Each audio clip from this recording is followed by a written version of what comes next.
Salut à tous, enfin de retour. Ça fait un petit moment que j'avais pas fait de vidéo parce que par manque de temps. Donc là, ben, je suis de retour avec un petit tuto. On va faire un nettoyage de carburateur. Donc c'est pas un carburateur de deux roues, comme vous avez pu le remarquer. C'est assez vieux. Là en fait, on est sur un carburateur d'un Dodge WC52 de 1943. Donc au final, on va lui faire un nettoyage complet parce que le Dodge est en panne et dans le doute, et même si je connais la réponse, ça vient pas du carburateur. Le carburateur, lui, fait très bien son boulot, mais au moins, je vais en profiter pour lui refaire un bon nettoyage et lui remplacer son kit de joint. Tout est plus ou moins démonté, déjà partiellement. Et puis, j'ai envie d'essayer l'ultrason. Je me suis équipé d'un bac à ultrasons. J'ai envie d'essayer ça. À partir de là, on va faire élément par élément parce que le carburant lui-même, il va être trop gros, je pense. Et puis de toute façon, il vaut mieux le mettre pièce par pièce, démonter pour que ça puisse être efficace pour le nettoyage. Donc ici, ben, de toute façon, même ce bloc-là, rien que ça pèse un peu plus de 3,7 kg. Cette partie-là, on va dire le conduit d'admission reliant le filtre à air au carbu. Tout cet ensemble là, déjà ça fait 3,7 kg également. Et encore, on n'a pas la cartouche filtre à air, le capot, l'huile à l'intérieur, parce que c'est un filtre à air à bain d'huile. Donc voilà, rien que cet ensemble, ça pèse son poids. Donc on va y aller pièce par pièce. Alors ici, j'ai déjà fait un essai, donc le dessus. Ici, j'ai fait un essai, donc ultrason, sans nettoyer, sans dégraisser. Et bon, ça a fait du boulot, mais je suis pas conquis, on va dire. Ça a déjà fait du boulot, mais c'est pas parfait. Je m'attendais à mieux. Donc c'est pour ça cette partie-là va repasser dans l'ultration avec un autre produit, parce que là on était au savon noir. Ça fonctionne, mais c'est pas ultra efficace. Je pense que autant nettoyer avec de l'essence en frottant à la main une brosse à dents, quelque chose comme ça fait tout aussi bien presque. Et puis on a toujours un aspect un petit peu gras sur le dessus. Donc voilà, c'est pour cette partie là. Toute cette pièce là, je n'y ai pas touché, donc j'ai seulement démonté les éléments. Donc là on voit bien l'alu qui est bien gras. Ça va faire un petit moment que ça n'a pas été fait. Donc là voilà, on est sur un carburateur Carter, donc fait par Chrysler Dodge, hein. De toute façon ça fait partie du même groupe. Donc à l'intérieur, il y a quand même une poussière de rouille un petit peu partout. Et donc ça va pas lui faire de mal. Je vais d'abord le dégrossir quand même à l'essence. Pour vraiment optimiser au mieux l'ultrason. Parce qu'il y a des choses comme là, il y a du bon gras, on va dire bien cuit sur le carburateur. Il y a un moment, il ne faut pas non plus venir tout encrasser bêtement la solution pour, ben voilà, pour niquer pour bousiller le traitement. Donc le but, ça va être déjà de le nettoyer au maximum de ce qu'on peut. Et à partir de là, ce que moi je ne vais pas pouvoir faire, eh ben, j'espère que c'est l'ultrason qui va le faire. Et puis l'avantage, c'est que ça a l'avantage d'aller nettoyer même tous les conduits qui sont inaccessibles pour nous. Donc on va essayer ça. Il y a également cette partie-là avec une partie en fonte. Cette partie-là est en alu. Et donc on va tout faire un par un. Nettoyer les plans de joint, remettre un plan de joint et ensuite remettre tous les éléments, tous les gicleurs, flotteurs. Ça c'est pareil, c'est de la fonte j'imagine. Ici on a son flotteur, donc celui-ci est bien fonctionnel. Le pointeau c'est pareil, il fait bien le boulot, résiste bien, on va dire, à la pression de la pompe. Ici bah, donc ça c'est pour le piston de la pompe de reprise. Tous ces joints, bon ils restaient sains mais ils sont bien secs.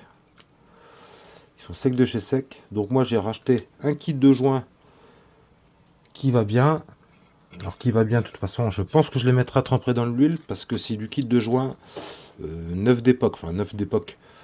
C'est du stock de matériel de guerre. Donc c'est toujours dans l'emballage, mais c'est un petit peu d'âge. Donc vaut mieux au préalable les huiler pour les ramollir un petit peu. Et puis pour éviter qu'ils sèchent et qu'ils ne craquent. Donc maintenant, je vais tout nettoyer.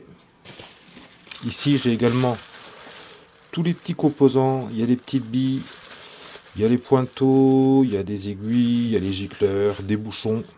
Tout ça va être nettoyé également. La visserie. Alors à partir de là, je nettoie tout. Alors cette partie-là n'ira pas à l'électrolyse. Enfin pas à l'électrolyse, à l'ultrason, pardon. Je vais tout nettoyer à l'essence, ça va largement suffire. Ça reste propre. Par contre, toute la partie carbu va passer à l'ultrason. Mais avant ça, nettoyage au maximum à l'essence. Alors, à ce stade-là, donc les pièces à nettoyer ont été donc dégraissées, on va dire, à l'essence, puis ensuite rincées avec de l'eau savonneuse pour enlever le maximum, puis à l'eau claire. Et donc, nous voilà à ce stade-là. Donc, ce morceau-là du carbu a déjà été passé à l'ultrason, donc je répète, avec du savon noir. Ça a déjà fait pas mal de boulot, mais je trouve que c'est pas assez concluant. Disons que quand on achète un bac à ultrasons, comme celui-ci, un Vevor, autant faire en sorte que ça fonctionne au maximum. Si c'est pour arriver à un résultat qu'on peut faire avec en frottant simplement manuellement, je vois pas l'intérêt. Donc autant faire en sorte que ça puisse fonctionner au mieux, ce qui serait logique. Et donc voilà, à partir de là, on va tester donc maintenant l'ultrason avec un produit, je pense, qui serait beaucoup plus efficace. Donc juste avant, je vais pas vous expliquer dans tous les sens comment que ça fonctionne. Je vais vous expliquer dans les grandes lignes, mais je ne fais pas un unboxing ou je ne sais quoi. Il y a déjà pas mal de personnes qui l'ont déjà fait, donc je vous laisse aller voir ça. Moi, je vais vous montrer les réglages que je vais appliquer en fonction du produit, forcément. Et on va voir comment ça réagit. Alors, au niveau du produit, donc voilà ce que j'ai pris. Ticopur TR3. De toute façon, dans les avis, on remarque que c'est quelque chose d'assez concluant. Peut-être l'un des plus concluants. De toute façon, je répète, j'ai essayé le vinaigre blanc, le savon noir, le liquide vaisselle, c'est pareil. Donc, on va dire tous les produits qui coûtent le moins cher. Hein. De toute façon, faut essayer. Ça marche, mais c'est pas extraordinaire. Je dirais que sur ces trois-là, le mieux pour moi, ça reste quand même le savon noir, même si ça laisse une espèce de pellicule grasse. Bon, j'aurais essayé, au moins c'est ça. Donc là, on est sur ce produit, ça vient d'Allemagne. C'est un produit qui est quand même destiné à ce type d'utilisation. Donc c'est quand même plus cohérent. Donc forcément, il faut faire attention à la manipulation. Hein. Alors, au niveau du dosage, de toute façon, même au niveau élimine les résidus minéraux, rouille volante, résidus de meulage, graisse, huile, cire, pigments de polissage, rodage. Enfin voilà, ça fait pas mal de choses, il paraît que c'est pas mal. Alors, je disais au niveau du dosage, 5% de 1 à 10 minutes, donc on va faire minimum 10 minutes. Alors, c'est déjà bon signe. S'ils disent seulement 10 minutes, je pense que c'est signe que c'est un produit plutôt efficace, quoi. Donc 10 minutes jusqu'à 50 degrés, donc ça sert à rien pour moi, connaissant un petit peu ce genre de produit, d'aller au-delà. S'ils disent 50, c'est bien. Donc là en plus on a les trois critères d'utilisation, le pourcentage, le temps et la température. Donc ça c'est très bien. Ensuite rincer à l'eau, etc.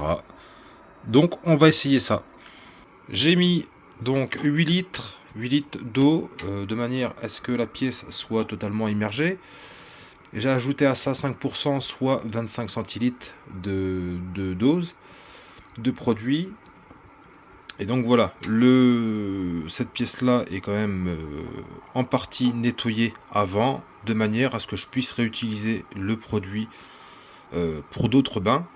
C'est le but, parce qu'au final, ce produit-là n'est pas donné non plus, mais je pense qu'il est efficace. Et puis si on veut mettre toutes nos chances de notre côté, on va faire ce procédé-là. Donc c'est parti. Au niveau de la température, j'ai mis 46. Je vais pas mettre plus parce qu'au final, de toute façon, une fois qu'on aura mis en marche en ultrason, ça a tendance à faire grimper la température. Donc je pense qu'on va arriver à 50 degrés sans problème. Donc là on voit qu'il est en train de réguler.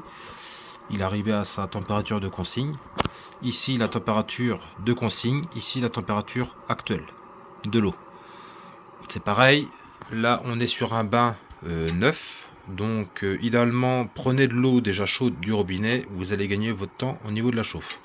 Et pour ensuite il faudra faire chauffer pour un second bain pour plus tard, donc ça prendra un petit peu plus de temps. Mais c'est pas grave, là faut en profiter. Et donc là je vais mettre à 10 minutes.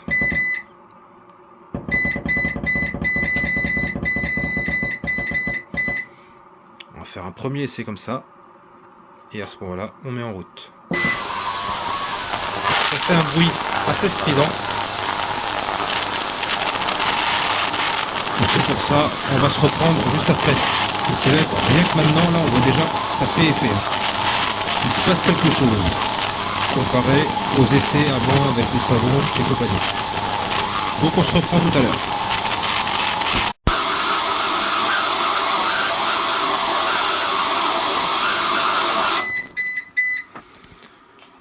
Ça y est, le verdict. Les 10 minutes sont passées, donc j'avais mis le couvercle.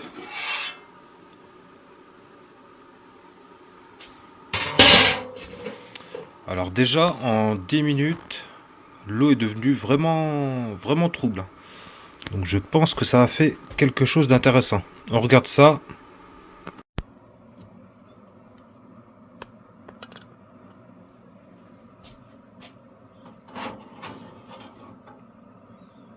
Ah oui. Ah ouais, oh la vache. Ah là par contre c'est bluffant. Wow. Ah là franchement c'est rien à voir, rien à voir. Alors là les traces qu'on voit, c'est pas de la saleté. C'est fin de compte, c'est de la peinture. Je pense qu'à l'origine ces carbus-là étaient peints en kaki. Ouais, bah oui. Ah ouais non, c'est impressionnant. Impressionnant, même l'intérieur. L'intérieur, donc je l'avais bloqué pour qu'il soit ouvert. Ah ouais non, là c'est impressionnant. Et j'ai seulement mis 10 minutes, en respectant les doses. Il y a encore un petit peu à l'intérieur, mais c'est vraiment... Ah la vache. La visserie, elle est nickel. Donc le produit coûte plus cher, mais c'est vraiment beaucoup plus efficace que du savon, que du... Voilà, c'est... Ah ouais, c'est impressionnant. Là au moins ça vaut le coup. En plus, ça a mis peu de temps, hein, 10 minutes. Seulement 10 minutes là. Ouais, c'est impressionnant. Alors sur les parties cuivrées, comme on m'avait dit, ça ne fait pas spécialement le boulot. Mais bon, c'est pas bien grave. J'ai un autre produit qui vient de chez la même société, avec lequel on va essayer plus tard. Mais non, là c'est quelque chose. Là, moi, je valide. On va essayer avec les autres pièces qui, elles, n'ont reçu aucun traitement. Donc comme celle-ci, là on voit bien, c'est bien crasseux. Elle est bien grasse. Elle a juste été nettoyée à l'essence. Donc on va essayer ça.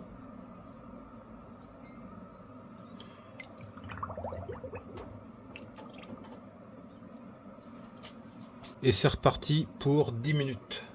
On va essayer le même temps pour voir ce que ça donne. A few moments later. Alors, 10 minutes de fait.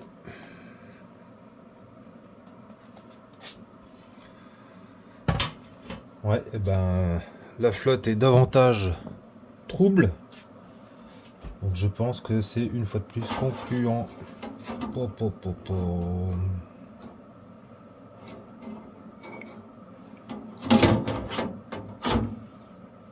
Donc là on a toujours la peinture extérieure. Ouais, alors là il en reste encore un peu. À l'intérieur c'est pareil. Limite il faudrait que je le tourne de sens. Mais ah ouais, c'est impressionnant. Franchement. Donc il en reste encore un petit peu. Je vais lui remettre 10 minutes de temps. On va voir ce que ça va donner, mais pour moi ça va être nickel. On le replonge pour 10 minutes dans l'autre sens. Parce que moi je l'avais mis comme ça, fin de compte, si je me trompe pas. Donc on va le remettre la cuve dans le bon sens. Et on va voir ce que ça donne. Alors déjà l'eau, elle a une sale couleur. C'est signe que ça fait le boulot. Hop. Allez, c'est reparti pour 10 minutes.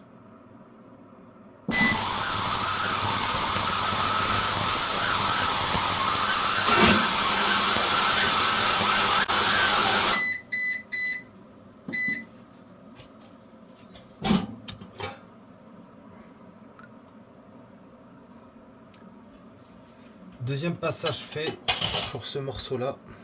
On va voir ce que ça donne.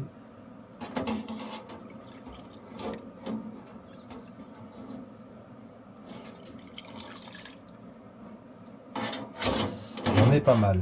On est pas mal. Bon, dans le fond, les résidus un petit peu, je sais pas si c'est de la rouille. Il reste un petit peu, mais c'est impressionnant le boulot que ça fait. C'est impressionnant.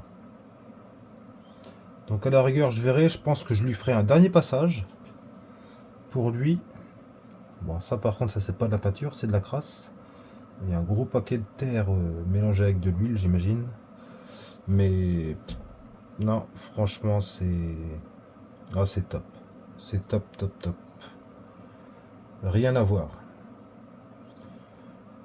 Je rince et on va continuer à passer les pièces dedans.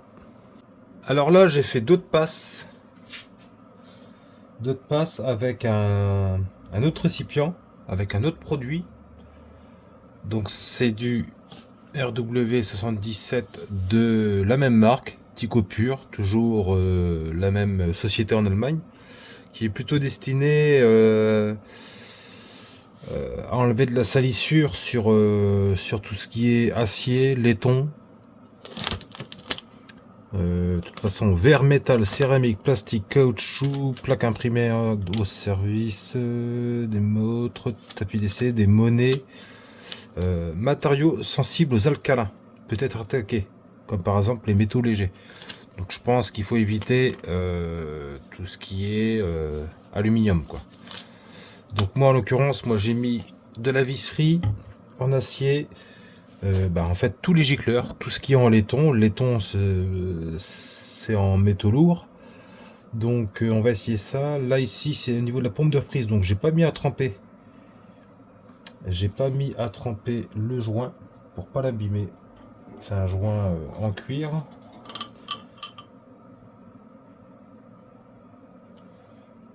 Donc en effet, ça a fait le boulot. Hop, donc mon bocal en verre avec la visserie, toutes les pièces dedans. J'ai rajouté 2-3 conneries. Je vais vous montrer ça de suite. Je vais filtrer ça. Déjà franchement, quand on voit la couleur de l'eau, c'est impressionnant. Donc ça, le RW77, à mon avis, c'est à base d'ammoniac. Vu l'odeur, à mon avis, il en est quelque chose comme ça. Alors c'est pas de l'or. Alors j'avais mis une douille de calibre 50 qui était un petit peu oxydée. C'est pas mal, hein. C'est même beau. C'est beau. Ouais, c'est nickel. Franchement, c'est impressionnant.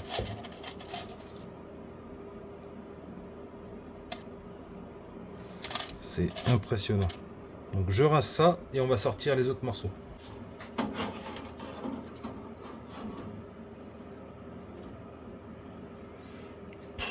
c'est nickel. C'est nickel. Donc ça c'est de la fonte, hein, si je me trompe pas. C'est pas fait pour retirer la rouille, hein. C'est pas de l'électrolyse. En attendant, moi c'est pas le but recherché. En attendant, c'est nickel. Il peut y avoir des tout petits restants, mais c'est surtout de la peinture, hein, comme je disais, de la peinture kaki. Là dans les recoins, tout ça, c'est de la peinture kaki. Mais c'est ouais, c'est top. Là au moins je vais pouvoir remonter mon carbu, donc avec des joints neufs. Et là je vais repartir sur quelque chose de nickel, quoi. Voilà. C'est parfait. Franchement, là c'est pareil. Ici on voit des traces, mais c'est des résidus de peinture d'époque. C'est impeccable. Franchement, je suis content de mon achat, content du produit, parce que autant au début, eh ben, quand on fait avec des produits forcément donc pas cher, ça c'est clair, pas cher, mais au final c'est pas efficace. Là au moins on exploite le matériel comme il faut, hein. Franchement c'est le top, c'est le top du top. Moi je valide. Ok, donc tout est passé à l'ultrason, ça a été rincé, séché, et donc à partir de là ça va être le remontage. Donc avec ça, donc vous voyez là les pièces, on a l'impression que c'est de l'or, c'est juste impeccable. Il y a juste la partie, donc celle-ci, que j'ai pas trompé par rapport aux joints. Sinon, donc ici j'ai un kit de joints d'époque. Enfin d'époque, c'est du surplus militaire. Donc à l'intérieur il y a les joints qui vont avec. Et donc va falloir remonter tout ça. Je pense que je vais les huiler un petit peu parce qu'ils sont un petit peu secs, certainement avec le temps. Et donc on va tout remonter. On a tous les joints.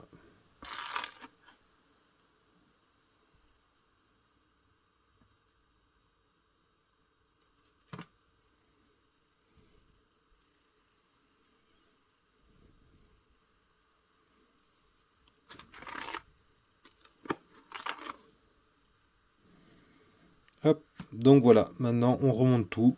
Et puis je vous remontre ça une fois tout remonté. C'est terminé. Donc le carbu est prêt à être remonté. Alors en espérant que ça n'ait pas trop déréglé un petit peu l'ensemble, mais je ne pense pas, ça peut pas être pire. Donc voilà, voilà le petit pépère.